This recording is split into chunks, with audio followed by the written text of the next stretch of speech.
Welcome, fellow anglers, to the Working Class Fishing Podcast, a place for all anglers, amateur or expert, to share their stories and learn about fishing. Join your hosts, John and Brian, each episode as they debunk the perceived inaccessibility to fishing, break down the barriers of any and all angling methods, and hear stories from other anglers and their own journeys with fishing. Now, let's get this show started. Evening off. And this episode of Working Class Fishing is brought to you by CD Fishing USA and Anadromous Fly Company, Angry Rooster Fly Company, Mr. Shear Cure, Naughty Tackle, Lid Rig, and 317 Flies. Go check out our sponsors. They got a lot of awesome codes for you guys. But I have the pleasure of speaking to two really awesome dudes doing some cool stuff. And that is Joseph and Ben with the Texas A&M Fly Fishing Club. Dudes, thanks so much for coming on. No problem. Man. We're stoked to be here. Yeah, dudes. I'm glad you reached out. This is kind of exciting. A little bit more so than I think even other podcasts, because I think you guys are officially the youngest guests that we've ever had on. So that's pretty rad. So let's get to know you guys and kind of how you got into fly fishing, I guess. Yeah. So go first. I'll let you go. Yeah. Well, I'm Joseph Lopez. I'm currently a junior at Texas A&M University. I'm actually a transfer student from Colorado State University. I did my freshman year of college up there, and always been a Texan, but really never started fly fishing until I moved up there, and my roommate really got me into it. So just being immersed in the fly fishing club up there and the community and the brotherhood it felt like when we were in the club, I knew I had to bring something down here to A&M to get people involved in fly fishing down here. That's awesome, dude. So that's how you got into fly fishing, but how'd you get into fishing?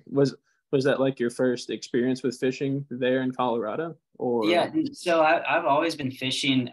My dad taught me at a very young age to fish and hunt, like most everybody. But I really didn't think much of it. And when I got to Colorado and started fly fishing, it's really when I started to take the time to actually enjoy what it really was.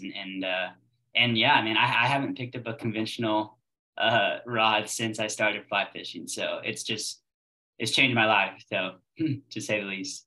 Well, dude, I will tell you, like Kelly Gallup told me, you won't turn into a pillar of salt if you do go back and spin fish or whatever, dude.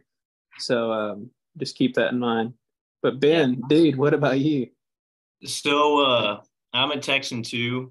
The only school I applied to was A&M because I had automatic acceptance. And I didn't apply anywhere else. So this is the only school I applied to. But I grew up on the Texas coast, Rockport. You know where that is? Yeah, dude. Yeah, it's a big fly fishing hub now for redfish and stuff. And I grew up, and my dad's a huge fisherman. He's a redfish guru. But we'd only use gold spoons. That's all we use. We just sight fish with gold spoons. And no soft plastic, nothing, just gold spoons, gold or black spoons. And so I met a good friend my freshman year of high school because the hurricane came in and wiped out my town. So we actually met each other registering at the neighboring school district. And so we started fishing together. And one day we were like, man, we should try fly fishing for redfish and see what happens. And so that Christmas, we both got fly rods for our presents. And we just went out there with some crab flies we bought at the local fly shop, and we hammered them. Like, it was our first time. We caught a bunch of fish. We went to a tried and true spot, and I think my first cast I caught a redfish, and I was hooked after that. And so that's how it started. I've been fly fishing ever since then. That's awesome. Rockport. So is that the fly trap? Yeah, that's where the fly trap is. I'm good friends with Chris Fowler there. Yeah, Fowler's the dude. Yeah. Yeah. Fowler's the dude. That's awesome. I'm going to have to let him know I talked to you guys. That's all. So what are you guys going to school for? I know we're talking about fishing, but what are you guys going to school for? Like, So, yeah, I'm actually an ecology conservation biology major. oh, nice. So I was fishing wildlife up in Colorado State, but I'm ecology conservation biology now down here. Yeah, and I started pre-med, and the first year was not fun. And yeah, it was not fun. So I was like, I want to do something I like. I've always loved outdoors and stuff. So I was like, I'll try ECCB out. And last semester was my first semester. It's the conservation biology he's in. And I tried it out. Classes were awesome. It went really well. So I'm going to stick with it. It's really cool. That's awesome. No, I appreciate that. I really appreciate what you guys are doing. Not only because I think it's cool what you're doing, but you guys are passionate about it, and that means you're going to be good at it. So that's really awesome. And the future is in your hands. Yeah. Both of you gentlemen sitting right here, future's in your hands, so it's a daunting task, but I think you guys are totally up for it, and that's awesome. Pretty cool. So Joseph, has Ben got you out there to go redfish? Not yet. I made a deal with him when we first met that if he put me on a guad trout, because I never caught a Texas trout before, if he put me on a guad trout, I'd take him down to Rockport and get him on a redfish. But it hasn't worked out yet. But hopefully he can come. I've got him on a guad trout. And yeah, he just hasn't taken me. Right, he was gonna come down Thanksgiving break, but he had work or something. But we're gonna try and go down spring break, I think, and fishing should be better anyway. So. Oh, that'd be awesome. Yeah, I've never caught a saltwater other than some small pinfish. I've never caught really some big, saltwater fish on the fly. I'm super stoked to get that a try. So you guys, you're both at Texas A&M, of course, but so how did the Fly Club come about? That's a funny story. It's really funny because when I've actually been trying to start this club for about 2 years and coming down and transferring in, it was kind of difficult, but I knew a lot of people might be interested down here. So I started it, knowing that it may be good or bad. I may get an audience or I may not. And it's skyrocketed through the roof right now. I've gotten so many people who are interested, and basically all of my officers are already the founding officers of the club. So it's actually fairly new. We started last fall. It was founded fall 2022, we want to get people into fly fishing, especially those who've never seen or picked up a fly rod. We want to be that gateway into teaching them and getting them into it, especially college students. It's kind of cool. It is really cool. Do you guys have a casting instructor that works with you guys? So we have some MCIs and CIs that are pretty close to us. We know the guys here in town. They own the Good Fly. It's a nonprofit organization for casting, and they actually help veterans and combat people like EMS and police departments. They do casting for meditation and helping them get out with the fly rod. But yeah, we're pretty good friends with some CIs and MCIs.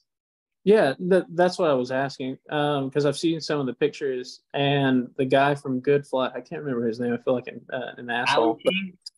Yeah, Mr. King. Dude. I met him at the fly fishing festival last year, and he actually helped me with my cast. I was breaking my wrist too much. Yeah, breaking your wrist too much. I'm not a casting instructor, but I can get into the backing. So. I think everybody casts a little different. You got like the Joan Wolf style, and then you got like the Lefty Cray style. And then everyone else is, I've got the John Morris style. That's how I cast. Yeah. So I don't think there's really a right way as long as it's delivering the fly correctly. But anyway, it's a topic for this time. It's kind of a novelty that it started. It's I met all these guys in kind of weird scenarios. We met at a Subway. We met at the Subway. Nice. What's your favorite? What's your favorite sandwich? I go spicy Italian. I'm a big Italian BMT guy, so Yeah. Oh, nice. Pepperoni and salami on there. But we followed each other on Instagram in the subway because he was talking the subway worker's ear off about fly fishing. So I was trying to talk to this guy. And then it ended up we had a class together. Mm-hmm. So he DM'd me one day and he was like, look up to your right. And I look up and he was sitting right there. So we started sitting next to each other and hanging out and stuff. That's awesome. Yeah. So what are some of the plans that you guys have for the club? I have some questions, right? So for all these guys and gals that want to get involved in the club, what do you guys do for gear?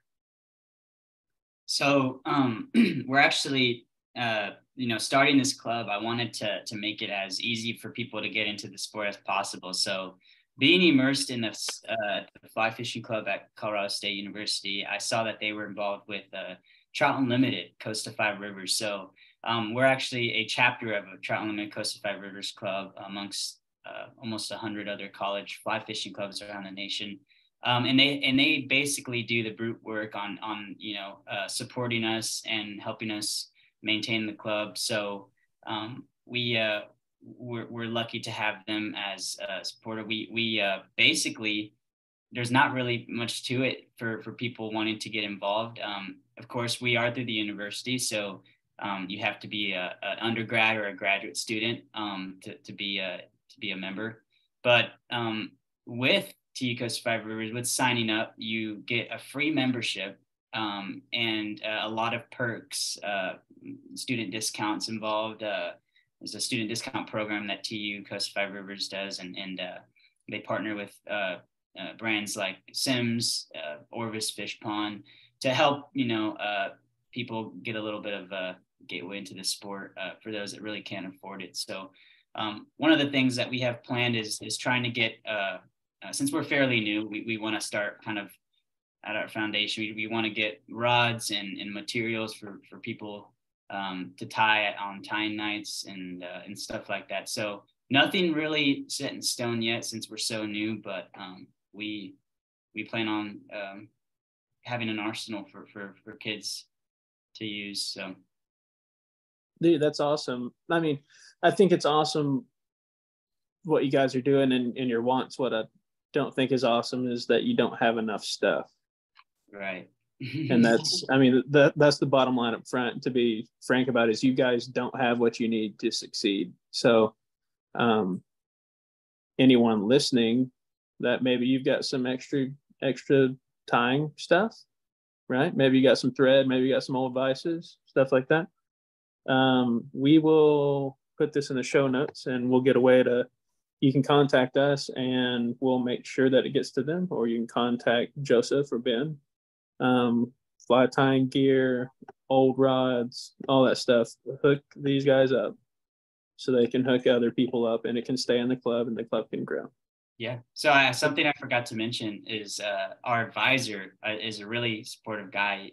He actually was teaching a fly clinic before we started the club, and it's a fly fishing class, kind of getting students into the sport.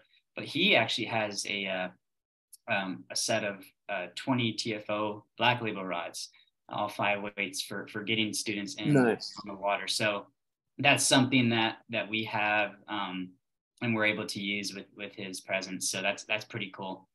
Awesome. That is good. That is super good. So Ben, you're looking over there like you just did a bunch of calculus homework. Hey, I had a long day today. I had calc at 8 a.m. So do both of you guys tie, or is just doing the fishing? I'm getting into tying. At one of our fly tying nights, it was 2 weeks ago, I think, I finally finished my first fly.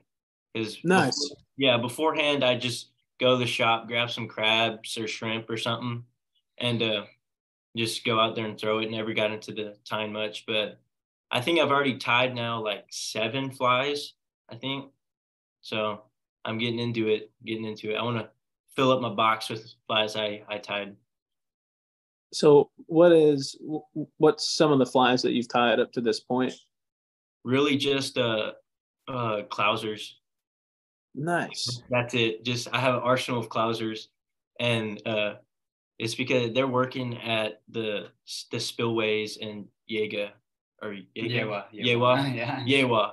The spillway in Yewa. Sorry, I mispronounced it.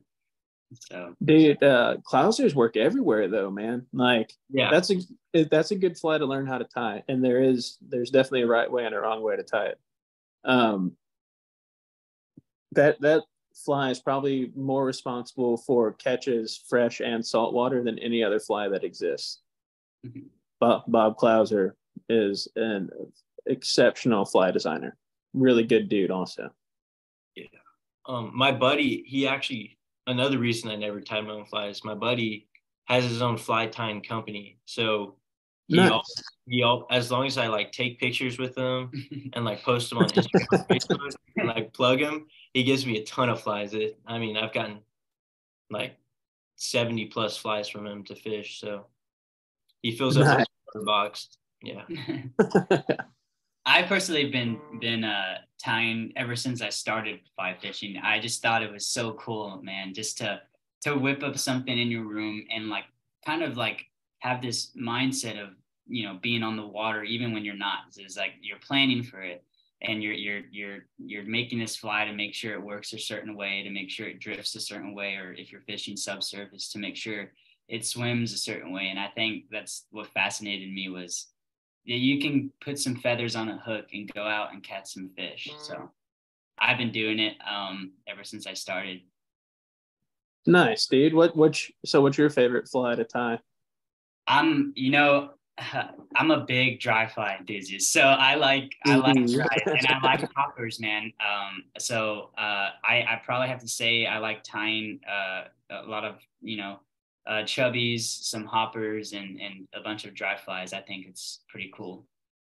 Do you use a foam cutter, or do you just use the old meat servos? Yeah, the old scissors. Yeah. Yeah. And then when when I got started, it was kind of, I was limited to sort of the materials I had. I got an intro fly tying box from my dad. He bought it for me, and I used what was in that box, and I whipped up about 100 plus flies just from that box, just making do with what I had with the materials I had. That's awesome. It's pretty cool, man. So this is just awesome. This is just really refreshing talking to you guys. Like, yeah, this is awesome. Oh man, both of you like Italian Subway sandwiches too. Yeah. Can't go wrong with those. You can't, dude. You can't. I know this is, the podcast always gets derailed on food somehow. But if you guys haven't tried the Outlaw, 10 out of 10 recommend. That's Subway. You can sponsor us too if you'd like. But Subway sponsor, that'd be awesome. Free footlongs for a week. That'd be awesome. So I do want to touch on the film you guys made. So what was the driving force behind making that film? Yeah, so it's actually not finished exactly yet, but it's about done.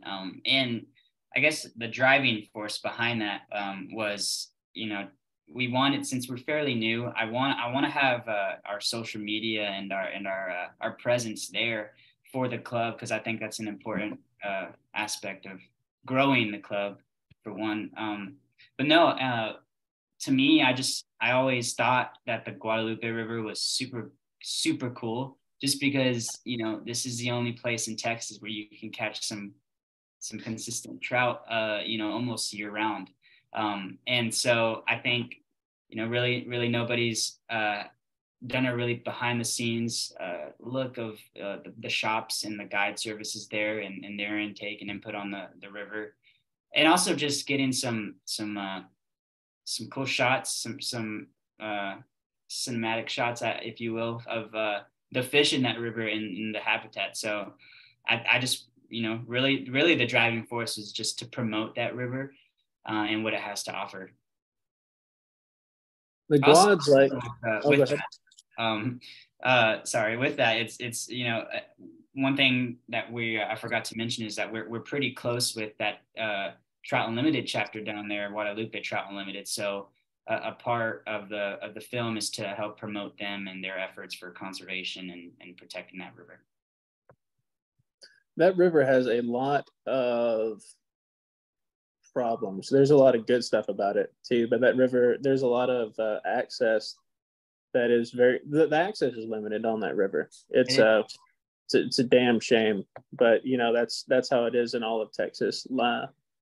Land is it's not getting any cheaper, but they're not making any more of it either. So it just kind of is what it is. That's something we've got to deal with. But the local agencies, I think, are doing a good job with that. Yeah. Oh, definitely. And I think it's gotten better as far as the capacity on the river at a given time.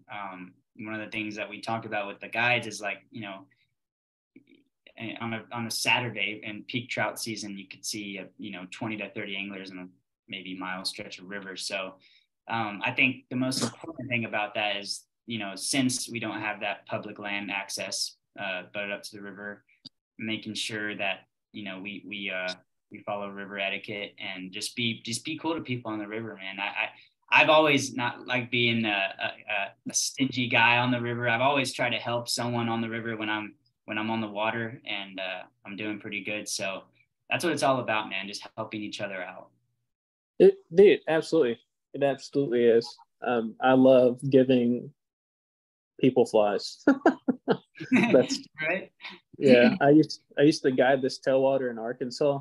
It's on the Little Missouri River. There's no secrets there. I used to guide that river, and my favorite stretch of river was like the easiest to access, and it gets the most pressure, but you just get a little bit away from people, and the fishing really picked up. But what was cool is you got to see a lot of families out there, because it's not exactly easy wading. It's slick, super slick. The tailwater doesn't move a whole lot of water, so it's incredibly slick rocks. Like even felt, you have to have a wading stick or wading staff, whatever you want to call it. But always see these families out there and their kids. Every once in a while they'd have kids with fly rods. The fly rods, the 4 times as big as the kid, and they're just out there like trying not to get killed by this 9-foot fly rod. And I love giving those people flies, especially like you're saying, if it's a good day, or even if it's not a good day for me, it makes my day better, I think, to pay it forward. You guys ever seen the flybrary things? Yeah, I have. Yeah. Not in Texas though, but I have seen them. Yeah, I want to put some of those up. Like they actually have one in Green Outfitters. I think they have one. It's a take one, leave one or something like that. Yeah, they have one of those inside the shop, back in the bag. Nice. That's super cool. So favorite species of fish? What would be yours, Joseph? Fly fishing, man. It was made for trout, so I'm gonna stick with and in particular, I'm a big native guy, so any of the native cutthroats, that's the key to my heart. I mean, I love bass fishing, and I grew up bass fishing, but bass aren't looking up as much as trout are, and yeah, they just can't be beat. Now, I love to fish for other species. I fish for everything. So, but trout is number one. No, that's fair. To each their own. I'm not gonna knock that. I don't think trout fight very good, but that's true. Unless they're in the current, like digging. Ben, what about you, dude? Redfish all. Nice. Yeah, you see them cruising. You throw a crab right in front of them. It doesn't have to be the prettiest thing. And they just smoke it and take you to your backing immediately. Can't beat it. Cannot. Dude, Fowler told me I have to. So this year I'm going to be doing a time night at the fly trap sometime. Oh, cool. And Fowler's like, dude, we got to go red fishing because I've never fished the salt in my life. It's like, awesome. It is awesome. Like I've got seal drag reels and all the stuff to do it, but I've never done it. That's what's cool about, having, these officers in the club too, is like, they're all from different backgrounds, man. Like we have, people that fly fish for redfish, for trout, for bass, for carp. So it's that, it's, yeah, like you said, to each their own, man. It's like they have a special niche or something that they're interested in. So I think that's cool to get people from different backgrounds. No, absolutely, dude. Absolutely. And I'm glad that you like native fish too. I just want to comment on that real quick. I think that's cool, dude.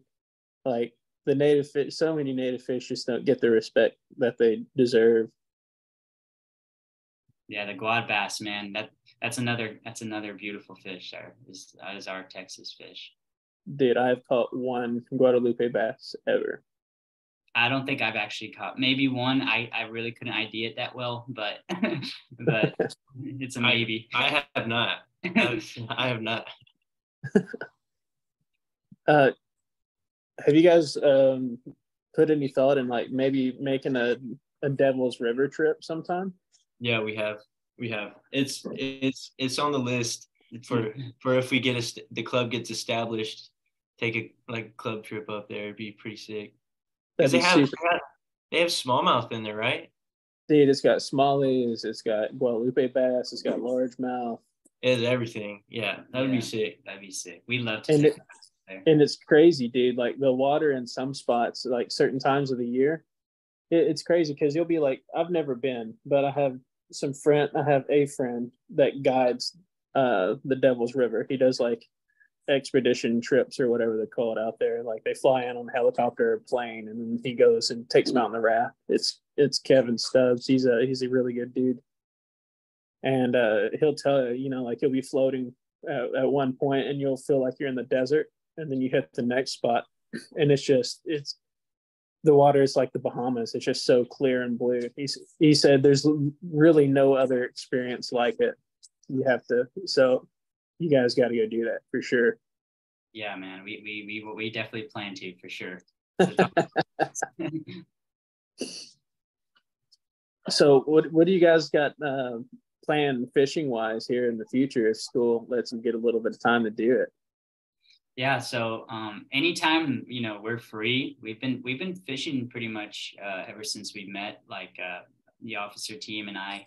So we try to go out after class or on the weekends. We'll go to nearby spots. We've been hitting the Guad a lot lately too. We camped the Guad the first weekend we were here for this second semester. When we came here and went straight to the Guad after the 2 days we had of school. Yeah, I couldn't stay, man. So there, and then as that dwindles down towards the spring, we're gonna hit the white bass, of course, when they start running, and then yeah, come like early or late spring rather, early summer, largemouth, man, and getting back for top water with largemouth and stuff. You guys what do you guys throw on like top water wise for largies? Like a bunch of poppers or? Yeah, so poppers for sure.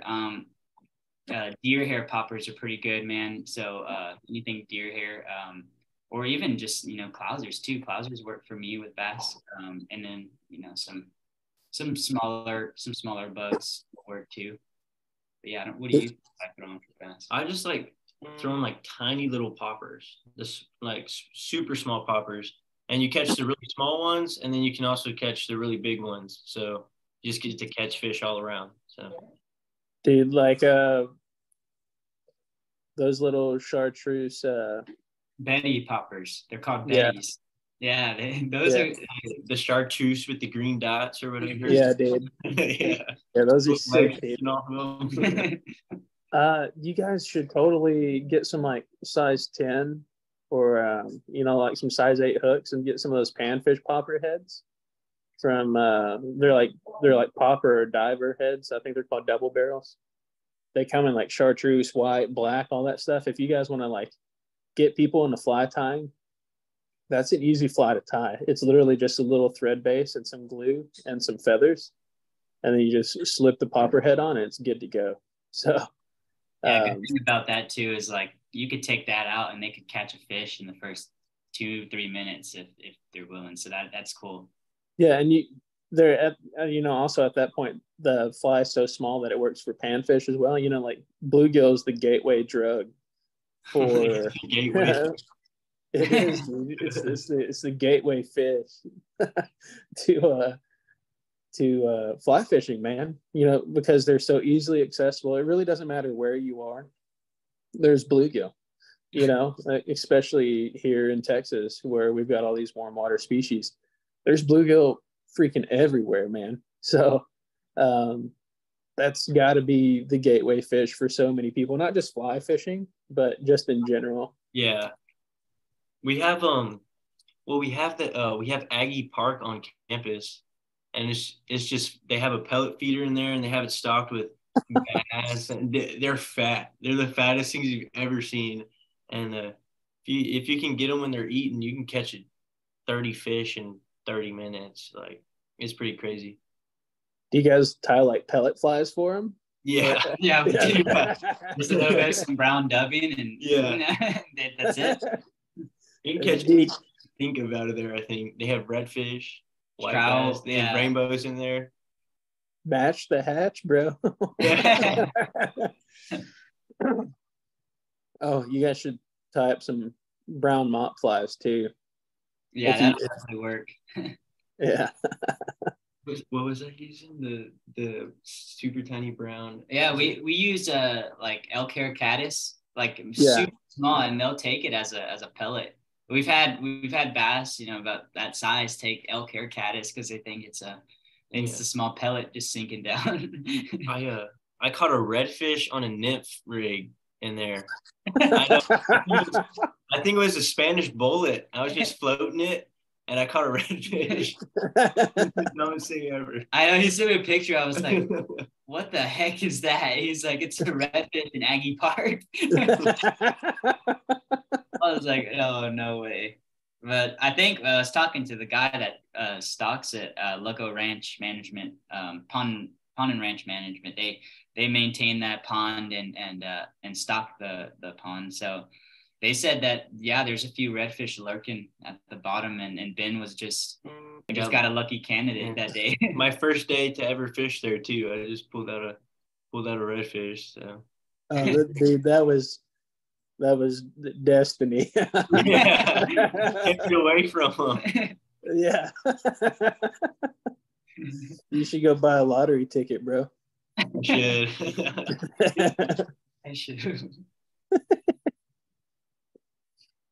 But that feeder, the feeder, it goes off, and it's just explosions on the surface, just all across the pond.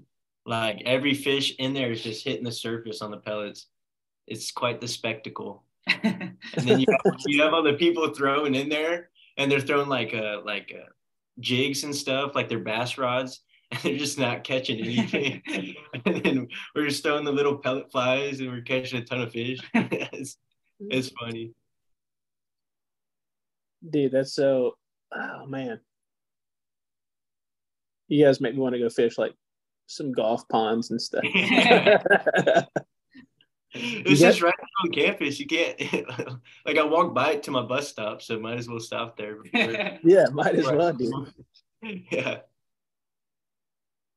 So are you guys getting out for any of the fly festivals, like the Trinity River Fly Festival or the actual big festival in Fort Worth? Are you guys going to any of those this year? So we actually have a few festivals lined up. We will have a presence in a booth at Trout Fest, Texas, 2023. Nice. So we'll be there with the GRTU guys and everybody trying to promote the club. And then we just got invited to the Texas Fly Fishing Festival in Mesquite, Texas. So we'll also have a booth there with some merch to probably sell, and maybe the film on the TV if it's finished by then. I presume it'll be finished in the next week or so. Well, I will be there, and Awesome. yeah, We'll see you then too. Yeah. Stop by our booth. Oh, I will definitely stop. Well, I'll stop by your booth, but you got to stop by my table. So Of course. Fair deal. Fair trade. Fair exchange. yeah, you guys can tie with all my materials and take some hooks and stuff from me. So That's awesome, man. yeah. Hopefully I'll know how to tie more than a clouser by then. So Well, dude, if you don't, you know what? I'm like so not famous that I bet you could sit at my booth all day and I could tie flies with you if you wanted. So no, I don't think Daiichi would care. Mr. So- President will get on me for not being at the booth. Nah. Be back here. I was gonna ask you, John. So, are you just having like a booth there and doing some tying, or are you maybe doing a live podcast at the festival or something? Or so we typically we'll do a live video stream for a little bit. I just kind of meander around and bump into people and get a lot of nasty looks because I can't text and drive, so I shouldn't walk in video, I guess. But actually, you know what's funny? Funny story. I made a video last year, and Instagram banned my account from live streaming for like 3 months for intellectual properties. I got reported somehow for using my own video. And I couldn't live stream for 3 months on Morris Fly Co. So I had to do all my fly tying live streams on the podcast channel. So I don't know. Maybe I don't. Maybe I don't live stream this year, but I'll be tying at a booth for Daiichi and Fair Flies. I'll probably be, I think Alan Rupp or Roop will be there. I don't know if Alan's going or not, but if he's there, we'll probably be boothed up beside each other. And then my buddy Rocky Phillips, he'll be at the Norvice booth. He'll be running that booth with some other people. So we'll definitely get you guys hooked up with some stuff for sure.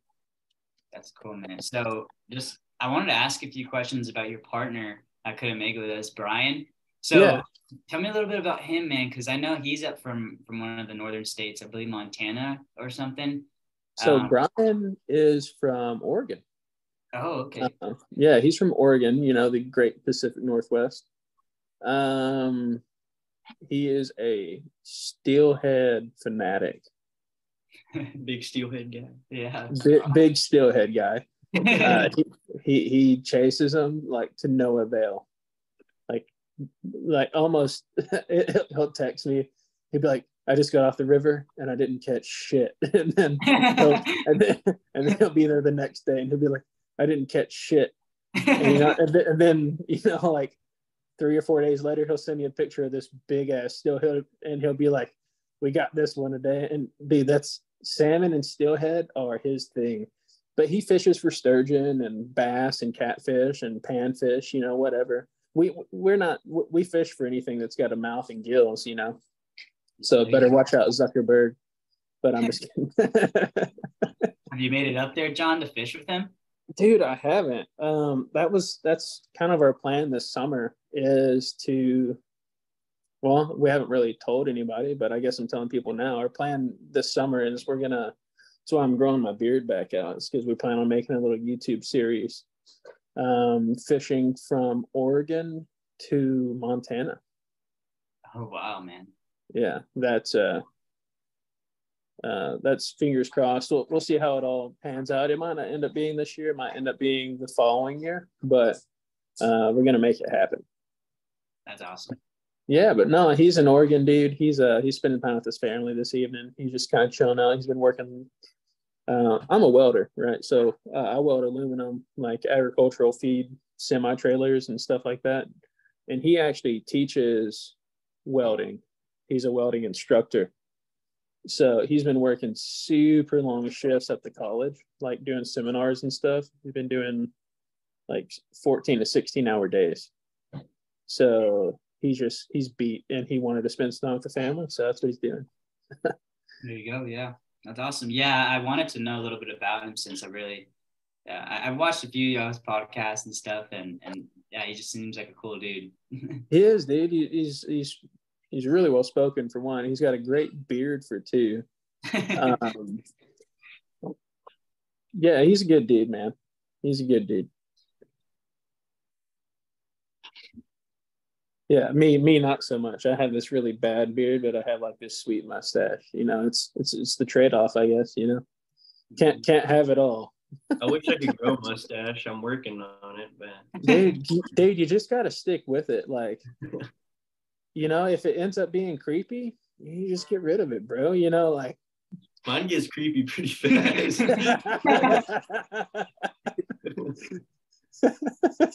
Each person say no. That's funny. It doesn't look good quite yet. Not thick enough. The story of my life, dude. Barcode. Barcode. Yeah.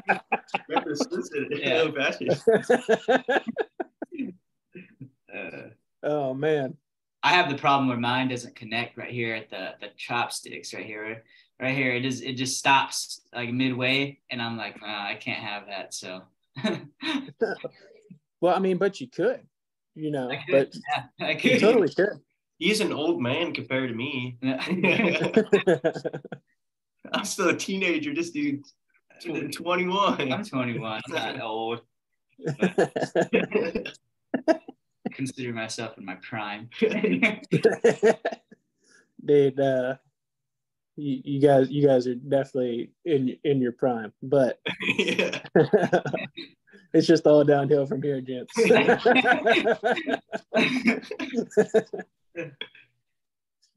Oh man. For me, I'm gonna graduate before I turn 21, sadly. But, oh, dude, but that's not the end of the world. You'll have like this super cool degree. Yeah, and, well, I'm planning on going to grad school and stuff, so I'll still be in school, hopefully. Oh yeah. Hopefully. Still, that'd be awesome. So what drove, sorry, I stutter a lot. What drove you guys to picking you know, in academia, picking these degree paths? Like what was the, I don't know, you said that just why, I guess. Yeah. Well, like I said earlier, I was a pre-med guy, and I was doing like the OChem, the biology, and like chemistry, all of that. I mean, they were just core classes, you know, the weed out classes. But I would look around, and these I'd be at school from 8 a.m. to like 9 or 10 at night, just studying. And you know, I was like, do I really want to do like 12 years of this that I'm not enjoying? Or I could change my major and do something I really enjoy. Like we have a class where we're breeding fish right now, like as a lab. Like we're breeding fish like a little aquaculture raceway system. And then like once we grow them at the end, we're gonna eat them as a fish fry.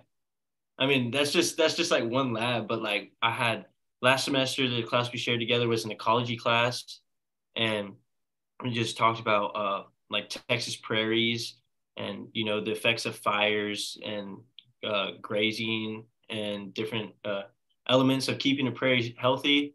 And I thought it was the coolest thing, and I enjoyed it so much. I was like, that's what I want to do. So that's why I changed. I just, you know, I realized I want to do that and not go to medical school and stuff.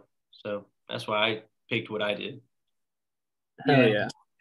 And for me, I've always wanted to do, and you hear a lot of people, especially like the older guys, man, they say, you know, you can either set yourself up with a job to have the life you love, or the life you want rather, or you could do something as your job that way, you know, I guess you do something you love as your job, that way it's not work anymore to you. So I've always taken that into consideration. So I don't know what I have planned for the future, but I know that the ecology, conservation, biology major is super flexible in that I can take a lot of aquatic and fish courses. and use that degree later in something I want to do in that field, whether it's working for a company or a state agency or something like that. But I don't know yet. All I know is that it's a really good major and a degree to have. And I like the classes that come along with it too. They're pretty cool. Like you said, we're in that aquaculture class together, and it's cool, man, because I didn't even know that Texas A&M had a center like that right outside of town, and they raise tilapia, catfish, redfish, dried bass. So it's pretty cool to not just go out and fish, but learn about them and yeah, man, just love them. Dr. Gatlin's a cool dude. Yeah, he's cool. Yeah, shout out Dr. Gatlin. I hope he listens to it. we gotta tell him we made it. So it's just cool, man. So I feel like I said, yeah, it's like if you're doing something you love in the future, I feel like it doesn't become work anymore. Dude, I don't want to burst your bubble, but it's definitely still work, and it definitely still sucks, right? Yeah. But you get it's more fulfilling. I will tell you that. I've got an aviation background. I don't do aviation anymore, but that was my passion. Right. And I loved it, and I excelled at it because I loved it, but it was definitely still work, but it was a lot more enjoyable work. Yeah. Yeah, everything's still work, but I feel like you said, yeah, as long as I enjoy a little bit, and who knows, I'm still pretty young, but all I know is that I'm on the right track right now. I think I'm pretty good. Dude, that's some peace of mind. Like, if nothing else, that peace of mind is worth every bit of it. Yeah, exactly. The Aggie ring helps too. Yeah, that's great now too. One thing Joseph was telling me was he's like, whenever I was at Colorado State, all my professors graduated from A&M doing what we're doing. Yeah, every single one of his professors was A&M graduates. So. Yeah, it's pretty crazy. I had a couple of instructors that you graduated with their bachelor's from A&M, and some even department heads that even got their master's there. So, and that's partially why I transferred, is because, man, I knew that, A&M had it going for them, especially their agricultural and life sciences school. So that's another reason why I transferred down. But yeah, man, gig 'em. Well, dudes, we're coming up pretty close to our hour here. Where can everybody find you guys? No shameless plug time. Yeah. Every shameless dude. Hey man, this is your episode. Shameless plug all you want. So we have a pretty founded Instagram. We like to post our updates there. And that's also connected to Facebook, and that's just the Texas A&M, or it's TAMU Fly Fishing rather. And yeah, follow us on YouTube, Texas A&M Fly Fishing Club. We're gonna start a podcast here soon, so that's pretty exciting. That's in the works right now. We'll be talking about fishing local waters. We'll have pretty cool guests on, and yeah, I don't know what else there is. It's a TAMU Fly Fishing, all lowercase and no spaces, just TAMU Fly Fishing, if you want to follow that. We also have in our bio on our Instagram a GoFundMe link if anyone wants to donate to the club. It's not really a hyperlink where you can click on it, but you may have to do a copy paste thing. But as long as you copy paste that in, you could donate some money to the club, help us out getting, club equipment and yeah, sponsoring our future trips. Awesome. What about personal accounts? Mine is just, well, I have two. You don't have to share unless you want to. I don't. I have a public one. I have a public one. I made a public fishing profile, and it's redfish Jedi, and it's all lowercase. Jedi. It's the most cliche thing I've ever heard. That's awesome. So yeah, he's the redfish Jedi. I'm the trout Jedi. So no, mine's you can find me from the Texas A&M Fly Fishing Club Instagram, but mine's Joseph L08. And yeah, you can find all of our officers' Instagram from there too. Yeah, give us a shout out and support us. Yeah, absolutely. Everybody go check out what they're doing on their Instagram and their Facebook. Their trailers out for their film. It's going to be released soon, from what you guys are saying. It's been a real pleasure talking to you guys. It really has. This was a lot of fun. This was totally a lot of fun. Yeah, I appreciate you letting us on it. It was sick. I never been on a podcast before, so. Oh, dude, like, I'm excited to do it. It ain't special, you know. It's just. Well, but, I can say I was on a podcast now, so that's pretty cool. Yeah, absolutely. You know, what makes it special is the guests. So you guys make it special. It's not us. We don't change, right? We're the same dudes all the time, but it's the guests that change. So it's the guests and the listeners that make the show. So just thank you guys so much for coming on. Go, like I was saying, go check them out. Go check out the GoFundMe. If you can't give money, but you or feel like you have a lot of supplies that you could give, or any supplies that you could give fly time wise, I know it'd help these guys out a lot. Yeah, shoot us a DM. We can contact the guys from there. Mm-hmm. Yeah, I know some shops that I'm going to reach out to some shops for you guys also. But everybody, thanks so much for listening to this episode with Joseph and Ben. And this episode has been brought to you by CD Fishing USA, Anadromous Fly Company, not Andromous, Angry Rooster Fly Company, Sheer Cure, Naughty Tackle, Lid Rig, and 317 Flies. Go check them out. And in the words of Brian, I hope everyone has a good day. So see you. Awesome, man. Thank you guys for having us. Thank you. Yeah.